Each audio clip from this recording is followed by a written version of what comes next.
امیہ بن خلف تفنن تباہ کے لیے نئے نئے انداز سے بلال کو تماشا بناتا رہا۔ حمامہ مایوس ہونے کے باوجود رب کعبہ سے اپنے بیٹے کے لیے عزت مانگتی رہی، اور بلال خواب میں کبھی روشنی اور کبھی جنگ کا میدان دیکھتا رہا جہاں وہ امیہ بن خلف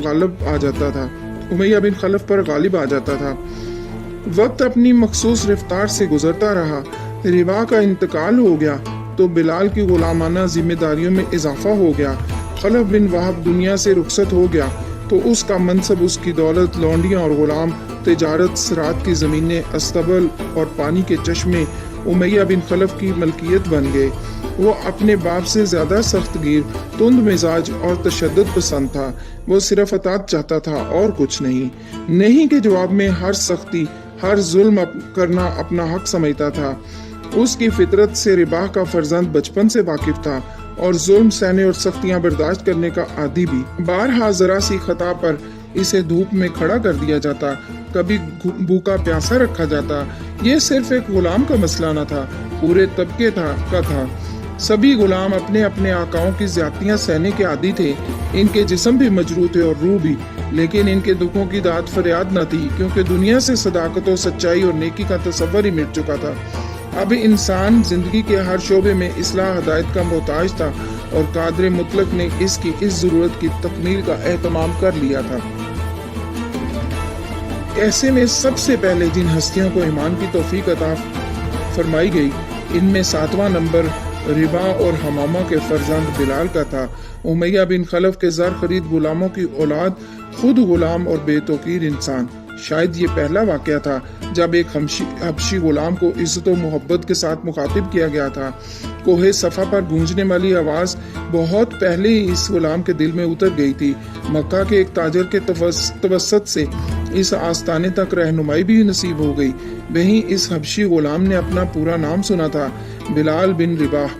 اس دن ایک خدا پر ایمان لانے اور رسول صلی اللہ علیہ وسلم کی اطاعت کا عہد کرنے کے بعد زندگی میں جیسے ایک بہت بڑا انقلاب آ گیا تھا، اور واقعی یہ سب سے بڑا انقلاب تھا۔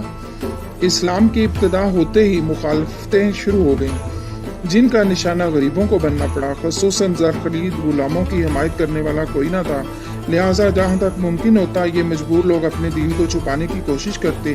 اس صورتحال سے بلال بن رباح بھی گزرے، اور انہوں نے حتی الوسع اس نئے عقیدے کو چھپانے کی کوشش کی، لیکن بات چھپ نہ سکی۔ اس دن وہ چلے جا رہے تھے کہ گھوڑوں کی ٹاپوں نے متوجہ کر لیا۔ انہوں نے دیکھا امیہ بن خلف سامنے سے گھوڑا دوڑائے چلا آ رہا تھا، اور آج وہ گھوڑا اس کے ہاتھ میں تھا جو غلاموں سے زمینوں پر کام کراتے وقت استعمال کرتا تھا۔ وہ انہیں دیکھتے ہی گھوڑا روکتے ہوئے اپنے مخصوص لہجے میں بولا، غلام زادے، آقا کے گھر سے آ رہے ہو یا آقا کے گھر جا رہے ہو؟ یہ لہجہ اور الفاظ عجیب تھے۔ بلال بن رباح نے حیرت سے دیکھا تو اس نے نئے انداز سے بات کی، میں نے تمہارے نئے آقا کی بات کی ہے، جس کے اندیکھے خدا کی محبت میں تم اپنے آباء و اجداد کے برسوں پرانے معبودوں سے منہ پھیر لیا ہے۔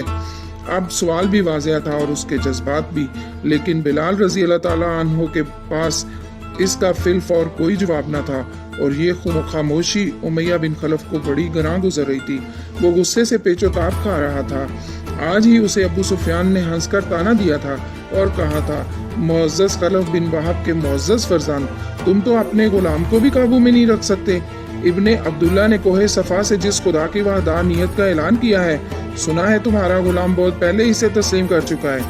یہ کیسے ہو سکتا ہے؟ امیہ بن خلف نے ناگواری سے کہا، تم جانتے ہو اس آواز کو مٹانے اور دبانے میں نے بھرپور حصہ لیا ہے۔ کیا میرے ہی گھر سے میرے ہی غلام اسے تقویت دے سکتے ہیں؟ دوست، ابو الحکم نے کہکا لگایا، تم نے بہت بعد میں اس آواز کو دبانے کا اعلان کیا ہے، لیکن تمہارا یہ غلام بہت پہلے سے اس سے لبیک کہہ چکا ہے۔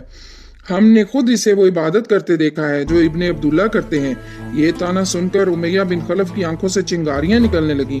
وہ گھوڑے پر سوار ہو کر صراط کی زمینوں کی طرف چلا جہاں بلال بن رباح کا چھوٹا سا گھر تھا، لیکن نہ جانے کس کی خوش نصیبی تھی کہ بلال بن رباح راستے میں ہی مل گئے۔